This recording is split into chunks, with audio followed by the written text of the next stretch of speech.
ಈ ತಾನೇ ತಮ್ಮೆಲ್ಲನ್ನ ಉದ್ದೇಶ ಮಾತಾಡ್ತಕ್ಕಂಥ ಮಲ್ಲಿಕಾರ್ಜುನ ಅವರೇ, ದಿನಾ ಶ್ರೀನಿವಾಸ್ ಅವರೇ, ಈ ಹೋರಾಟದಲ್ಲಿ ಭಾಗವಹಿಸ್ತಕ್ಕಂಥ ರೈತ ಮುಖಂಡರೇ, ಈ ಒಂದು ಹೋರಾಟ ಭಾರಿ ಲೇಟ್ ಆಯಿತು.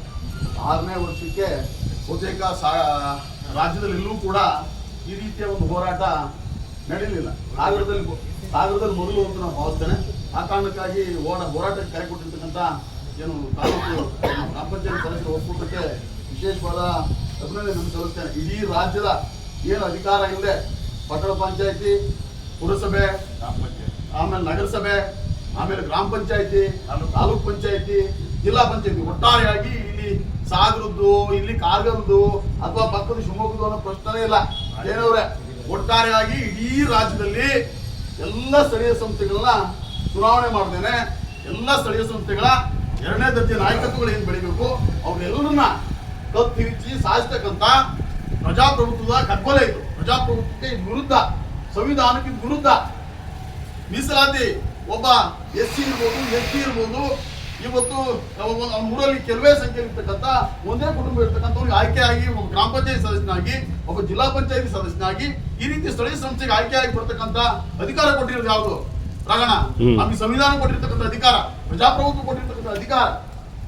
ಇವತ್ತು ಶಾಸನ ಮಾಡ್ತಕ್ಕಂಥವ್ರು, ಪ್ರಜಾಪ್ರಭುತ್ವ ರಕ್ಷಣೆಗಾಗಿ ನಮ್ಮನ್ನು ಆಳ್ತಕ್ಕಂಥವ್ರು ಇದನ್ನ ವ್ಯವಸ್ಥಿತವಾಗಿ 2ನೇ ದರ್ಜೆ ನಾಯಕತ್ವಗಳು ಬೆಳೀತಕ್ಕಂಥದನ್ನ ಕತ್ತಿರಿಸಿ ಸಾಯಿಸ್ತಕ್ಕಂಥ ಕೆಲಸವನ್ನ ವ್ಯವಸ್ಥಿತವಾಗಿ, ಅದು ಇವತ್ತಿನ ಆಡಳಿತ ಪಕ್ಷ ಇರ್ಬೋದು, ಅದು ಇವತ್ತಿನ ವಿರೋಧ ಪಕ್ಷ ಇರ್ಬೋದು, ಅವರೆಲ್ಲರೂ ಕೂಡ ಇಲ್ಲಿ ನಾನು ಭಾಗವಹಿಸ್ತೇವೆ ಹೋರಾಟಕ್ಕೆ. ಕಾರಣ ಏನು ಅಂತಂದ್ರೆ ಇವತ್ತು 5 ವರ್ಷ ತುಂಬಿದೆ. 5 ವರ್ಷ ತುಂಬಿ 6ನೇ ವರ್ಷ ನಡೀತಾ ಇದೆ. ಇವತ್ತು ರಾಜ್ಯಕ್ಕೆ ಕಾಂಗ್ರೆಸ್ ಗೌರ್ಮೆಂಟ್ ಬಂದು 2.5 ವರ್ಷ ಕಳೆದಿದೆ. ಹಿಂದೆ ಬಿಜೆಪಿ ಗೌರ್ಮೆಂಟ್ ಇತ್ತು. ಇದರಲ್ಲಿ ನಾವು ಕಾಂಗ್ರೆಸ್ನವರು ವಿರುದ್ಧ ಇದ್ದಾರಾ, ಬಿಜೆಪಿ ಅವರು ವಿರುದ್ಧ ಇದ್ದಾರಾ, JDS ನವರು ವಿರುದ್ಧ ಇದ್ದಾರಾ? ನಾವು ರಾಜ್ಯದ ಮಟ್ಟಿಗೆ ನೋಡೋಕೆ ಹೋದ್ರೆ 50 ಮಾರ್ಕ್ಸು ಬಿಜೆಪಿಗೆ, 50 ಮಾರ್ಕ್ಸು ಕಾಂಗ್ರೆಸ್ಸಿಗೆ. ಚುನಾವಣೆ ವಿಳಂಬ ಆಗಿರೋದ್ರಲ್ಲಿ ಇವರಿಬ್ರು ಸಮಾನರು. ಜೊತೆಯಲ್ಲಿ ಹಿಂದೆ ಏನು ಬಿಜೆಪಿ ಗೌರ್ಮೆಂಟ್ ಇತ್ತು, ಒಬ್ಬನೇ ಒಬ್ಬ ವಿರೋಧ ಪಕ್ಷದ ಕಾಂಗ್ರೆಸ್ ವಿರೋಧ ಪಕ್ಷದಲ್ಲಿ ಇದ್ದಾಗ ಕಾಂಗ್ರೆಸ್ಸಿನ ಒಬ್ಬನೇ ಒಬ್ಬ ಶಾಸಕ, ನನ್ನ ಫಾಲೋವರ್ಸ್ ಇದ್ದಾರೆ, ನನ್ನ ಫಾಲೋವರ್ಸ್ ಕೈಗೆ ಬಲಪಡಿಸಬೇಕು, ನನ್ನ ಫಾಲೋವರ್ಸ್ಗೆ ಅಧಿಕಾರ ಸಿಗಬೇಕು ಅಂತೇಳಿ ಬಿಜೆಪಿ ಕಾಂಗ್ರೆಸ್ ವಿರೋಧ ಪಕ್ಷವಾದರೂ ಕೂಡ ಒಬ್ಬನೇ ಒಬ್ಬ ಕಾಂಗ್ರೆಸ್ ಪಕ್ಷದ ಶಾಸಕ ವಿಧಾನಸಭೆಯಲ್ಲಿ ಧ್ವನಿ ಎತ್ತಲೇ ಇಲ್ಲ. ಇವತ್ತು ಕಾಂಗ್ರೆಸ್ ವಿಫಲ ಆಗಿದೆ, ಚುನಾವಣೆ ಮಾಡೋದ್ರಲ್ಲಿ ವಿಫಲ ಆಗಿದೆ ಅಂತ ಭಾವಿಸೋಣ. ಆದ್ರೆ ಒಬ್ಬನೇ ಒಬ್ಬ ವಿರೋಧ ಪಕ್ಷದ ಶಾಸಕ ಧ್ವನಿ ಎತ್ತಲೇ ಇಲ್ಲ. ಬಿಜೆಪಿ ಅವ್ರು ಧ್ವನಿ ಎತ್ತಬಹುದು ಅಂತ ಅವತ್ತು ಹಿಂದೆ ಹೆಂಗೆ ಕಾಂಗ್ರೆಸ್ನವ್ರು ಫೇಲ್ಯೂರ್ ಆದ್ರು, ಅದು ಅವ್ರಿಗೆ ಗೊತ್ತಿಲ್ಲದೆ ಇದೊಂದು ವಿಷಯ ಅವ್ರ ತಲೆಗೆ ಹೋಗದೆ ಮಾಡ್ತಿರೋಂಥದ್ದಲ್ಲ. ವ್ಯವಸ್ಥಿತವಾಗಿ ಒಂದಿಷ್ಟು 2ನೇ ದರ್ಜೆ ನಾಯಕತ್ವಗಳು ಹುಡ್ತಕ್ಕಂಥದನ್ನ ಕತ್ತಿರಿಸಿ ಸಾರ್ತಕ್ಕಂಥ ಕೆಲಸ ಇವತ್ತು ವ್ಯವಸ್ಥಿತವಾಗಿ ಆಗ್ತಾ ಇದೆ. ಇಲ್ಲಿ ದೇವೇಂದ್ರಪ್ಪನವರೇ, ಇಲ್ಲಿ ನಾವೇನಾಗಿದೆ ಈ ಹೋರಾಟಕ್ಕೆ ಗ್ರಾಮ ಪಂಚಾಯತಿ ಸದಸ್ಯರ ಒಕ್ಕೂಟ ಕರೆ ಕೊಟ್ಟು ಕಾರಣ ಏನಂದ್ರೆ ಅವರು ಹಸ್ತದ ಚಿಹ್ನೆಯಲ್ಲಿ ಆಯ್ಕೆಯಾಗಿ ಬರಲಿಲ್ಲ, ಬಿಜೆಪಿ ಚಿಹ್ನೆಯಲ್ಲಿ ಆಯ್ಕೆಯಾಗಿ ಬರಲಿಲ್ಲ, JDS ಚಿಹ್ನೆಯಲ್ಲಿ ಆಯ್ಕೆಯಾಗಿ ಬರಲಿಲ್ಲ. ಅವರು ಆ ಧೈರ್ಯ ತೋರಿಸೋದು ಸಾಧ್ಯ ಆಗಿದೆ. ಇವತ್ತು ದೇವೇಂದ್ರಪ್ಪನವರು ಬಿಜೆಪಿ ಚಿಹ್ನೆಯಲ್ಲಿ ಆಯ್ಕೆಯಾಗಿ ಬಂದ್ರು, ನಾನು ಕಾಂಗ್ರೆಸ್ ಚಿಹ್ನೆಯಲ್ಲಿ ಆಯ್ಕೆಯಾಗಿ ಬಂದೆ. ನಾವು ಇವತ್ತೇನು ಈ ಫಾರಂ ಪಡೆದು ಆಯ್ಕೆಯಾಗಿ ಬರ್ತೀವಲ್ಲ, ನಾವು ಕಾಂಗ್ರೆಸ್ ಸದಸ್ಯರಾಗಿದ್ದೀವಿ, ನಾವು ಬಿಜೆಪಿಯ ಸದಸ್ಯರಾಗಿದ್ದೀವಿ. ಆದ್ರೆ ಸ್ಥಳೀಯ ಸಂಸ್ಥೆ ಅಂತ ಬಂದಾಗ ನಾವೆಲ್ಲರೂ ಕೂಡ ಒಂದು ಅಂತಕ್ಕಂಥ, ಅದು ನಮ್ಮನ್ನ ಆಡ್ತಕ್ಕಂಥ ಸರ್ಕಾರದ ವಿರುದ್ಧ ಇರ್ಬೋದು ಅಥವಾ ವಿರೋಧ ಪಕ್ಷದ ವಿರುದ್ಧ ಇರ್ಬೋದು, ಸ್ಥಳೀಯ ಸಂಸ್ಥೆ ಅಂತ ಬಂದಾಗ ನಾವೆಲ್ಲರೂ ಒಂದು ಅಂತಕ್ಕಂಥ ಗಟ್ಟಿಯಾದ ಧ್ವನಿಯ ಪ್ರದರ್ಶನ ಆಗ್ಬೇಕು. ಇದು ಕೇವಲ ನನಗೆ ಅಧಿಕಾರ ಸಿಗ್ತಕ್ಕಂಥದ್ದು, ದೇವೇಂದ್ರಪ್ಪನವ್ರಿಗೆ ಅಧಿಕಾರ ಸಿಗ್ತಕ್ಕಂಥದ್ದು, ಅಗ್ರವರಿಗೆ ಅಧಿಕಾರ ಸಿಗ್ತದಲ್ಲ. ಇದರಿಂದ ತೊಂದರೆ ಆಗ್ತಾ ಇರ್ತಕ್ಕಂಥದ್ದು ಯಾರಿಗೆ ಅಂತಂದ್ರೆ ನೇರವಾಗಿ ಜನರಿಗೆ ತೊಂದರೆ ಆಗ್ತಾ ಇದೆ. ಇಲ್ಲಿ AC ರೂಮಲ್ಲಿ ಕುತ್ಕೊಂಡಿರ್ತಕ್ಕಂಥ AC ಅವರು ಅಲ್ಲೆಲ್ಲೋ ಹಳ್ಳಿಲಿ ಯಾವುದೋ ಒಂದು ಗದ್ದೆ ಹೋಗ್ತಕ್ಕಂಥ ರಸ್ತೆನ, ಯಾವುದೋ ಒಂದು ದೂರದಲ್ಲಿ ಯಾವುದೋ ಒಂದು ಮನೆ ಕಟ್ಕೊಂಡಿರ್ತಕ್ಕಂಥ ಒಂದು ಮನೆಗೆ ರಸ್ತೆನ, ಅದನ್ನು AC ರೂಮಲ್ಲಿ ಕೂತಿರ್ತಕ್ಕಂಥ AC ಅವರು ನೋಡಿ ಪ್ರಯೋಜನ ಮಾಡ್ಲಿಕ್ಕೆ ಸಾಧ್ಯವಾ? ಆಗಲೇಬೇಕು.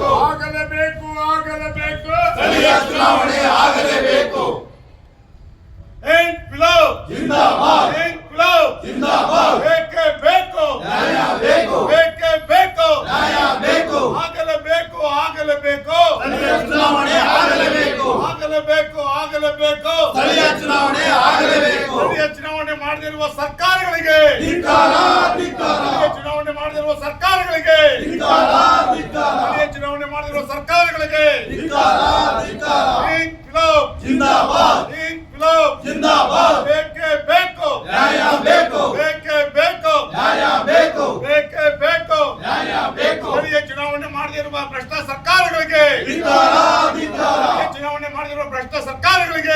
ಸ್ಥಳೀಯ ಚುನಾವಣೆ ಮಾಡಿದ ಭ್ರಷ್ಟ ಸರ್ಕಾರಗಳಿಗೆ ಇವತ್ತು ಸರಿಯಾದಂತ ಜಡ್ಜ್ಮೆಂಟ್ ಕೊಡೋದ್ರಲ್ಲಿ ಕೋರ್ಟ್ಗಳು ಇವತ್ತು ಅನ್ಯಾಯ ಮಾಡಿರೋದ್ರಿಂದ ಇವತ್ತು ಲಕ್ಷಾಂತರ ಎಲ್ಲ ರಾಜಕೀಯ ಪಕ್ಷದ ಕಾರ್ಯಕರ್ತರು ಬರೇ ಪಾಪ್ಯುಲರ್ ಸಂಚಲನಕ್ಕೆ ಸೀಮಿತ ಆಗಿದ್ದಾರೆ ಬಿಟ್ಟರೆ ಸೀಮಿತವಾದಂತ ಅಧಿಕಾರ ಪಡೆಯೋದ್ರಲ್ಲಿ ವಿಕೇಂದ್ರೀಕರಣದ ವ್ಯವಸ್ಥೆಯಲ್ಲಿ ಅಧಿಕಾರ ಪಡೆಯೋದ್ರಲ್ಲಿ ಇವತ್ತು ವಿಫಲರಾಗಿರೋಂಥದ್ದು ಇವತ್ತು ನಾವು ಮಾಡ್ತಾ ಇದ್ವಿ.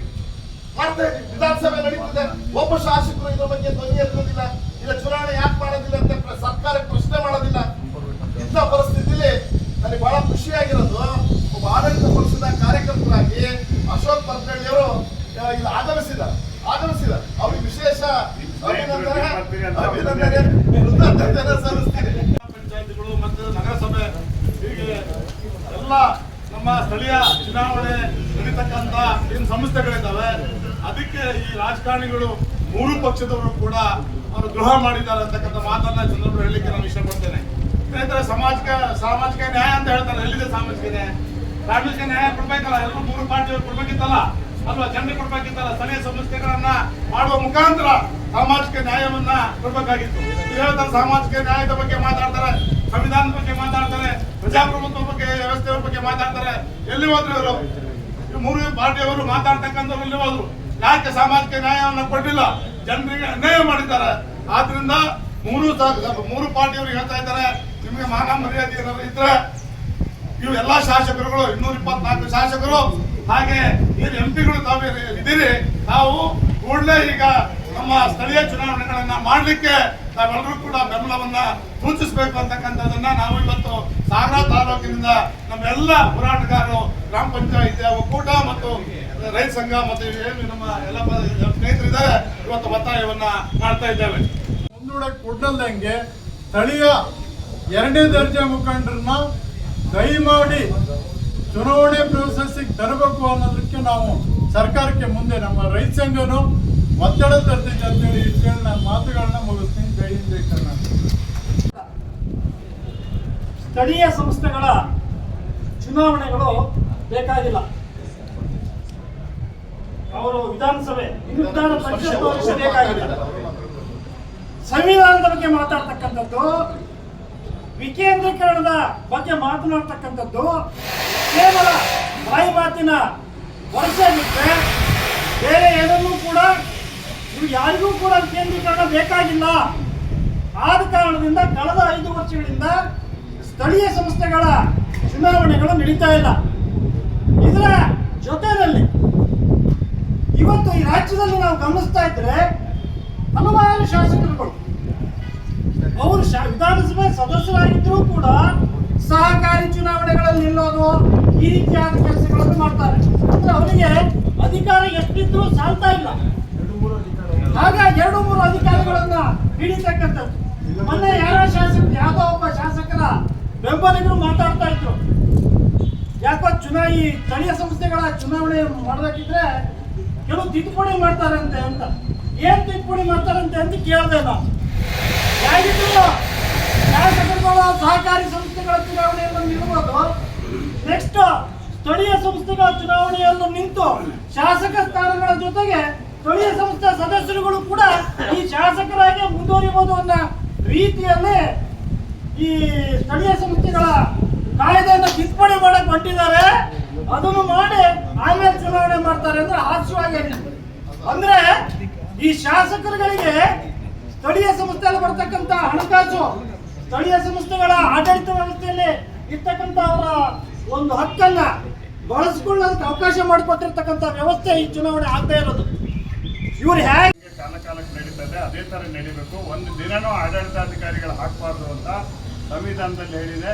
ಎಲ್ಲರೂ ಯುದ್ಧ ಭೂಕಂಪ ಆದ್ರೆ ಮಾತ್ರ ಚುನಾವಣೆಗಳನ್ನು ಮುಂದೆ ಹಾಕಬೇಕು ಅಂತ ಇದೆ. ಹಾಗಾಗಿ 5 ವರ್ಷದಿಂದ ಈಗ ಜಿಲ್ಲಾ ಪಂಚಾಯತಿ, ತಾಲೂಕು ಪಂಚಾಯತಿಗಳ ಚುನಾವಣೆಗಳನ್ನು ನಡೆದಿಲ್ಲ. ಗ್ರಾಮ ಪಂಚಾಯತಿಗಳು ಅವಧಿ ಮುಗಿದೋಗಿದೆ. ತಾಲೂಕ್ ಪಂಚಾಯತಿ ಕಚೇರಿ ಹಾಳು ಬಿದ್ದಿದೆ, ಜಿಲ್ಲಾ ಪಂಚಾಯತಿ ಕಚೇರಿ ಹಾಳು ಬಿದ್ದಿದೆ. ಯಾವುದೇ ರೀತಿ ಕೆಲಸಗಳು ಆಗ್ತಿಲ್ಲ. ಜೊತೆಗೆ ನಗರಸಭೆ, ಪುರಸಭೆ, ಪಟ್ಟಣ ಪಂಚಾಯತಿದು ಆಗ್ತಿಲ್ಲ.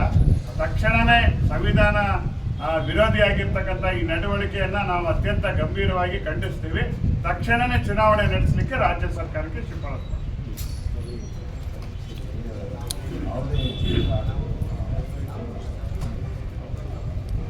ಮಾಡ್ತೀವಿ. ಸೊ ತಾವೇನು ಹೇಳ್ತಾ ಇದ್ದೀರಿ, ಈ ಸ್ಥಳೀಯ ಸಂಸ್ಥೆಗಳು ಗ್ರಾಮೀಣ ಪ್ರದೇಶದ್ದಾಗಿರ್ಬೋದು ಮತ್ತು ನಗರ ಪ್ರದೇಶದ್ದಾಗಿರ್ಬೋದು ಅದಕ್ಕೆ ಕಾನೂನಿನ ಅಡಿಯಲ್ಲಿ ಮತ್ತು ಸಾಂವಿಧಾನಿಕವಾಗಿ ಅದರದ್ದೇ ಆದಂಥ ಸ್ಥಾನಮಾನ ಇದೆ. ಈ ಒಂದು ಪ್ರಜಾಪ್ರಭುತ್ವ ವ್ಯವಸ್ಥೆಯಲ್ಲಿ ಕಾಲಕಾಲಕ್ಕೆ ಚುನಾವಣೆಗಳನ್ನ ತರುವುದರ ಮುಖಾಂತರ ಜನಗಳ ಧ್ವನಿಯಾಗಿ ಏನು ಜನಪ್ರತಿನಿಧಿಗಳು ಕೆಲಸ ಮಾಡ್ತಿದ್ರು ಅದನ್ನು ಜಾರಿಗೆ ತರಬೇಕು ಅಂತ ಹೇಳಿ ತಾವೇನು ಒತ್ತಾಯಿಸ್ತಾ ಇದ್ದೀರಿ. ಈ ವಿಚಾರವಾಗಿ ಈ ಮನವಿನ ನಮ್ಮ ಮಾನ್ಯ ಜಿಲ್ಲಾಧಿಕಾರಿಗಳ ಮುಖಾಂತರ ಸರ್ಕಾರಕ್ಕೆ ತಲುಪಿಸುವಂಥ ಚುನಾವಣಾ ಆಯೋಗದ ವಿಫಲ ಆಗುತ್ತದೆ. ಇದಕ್ಕೆ ನಾವು ಚುನಾವಣಾ ಆಯೋಗದಿಂದ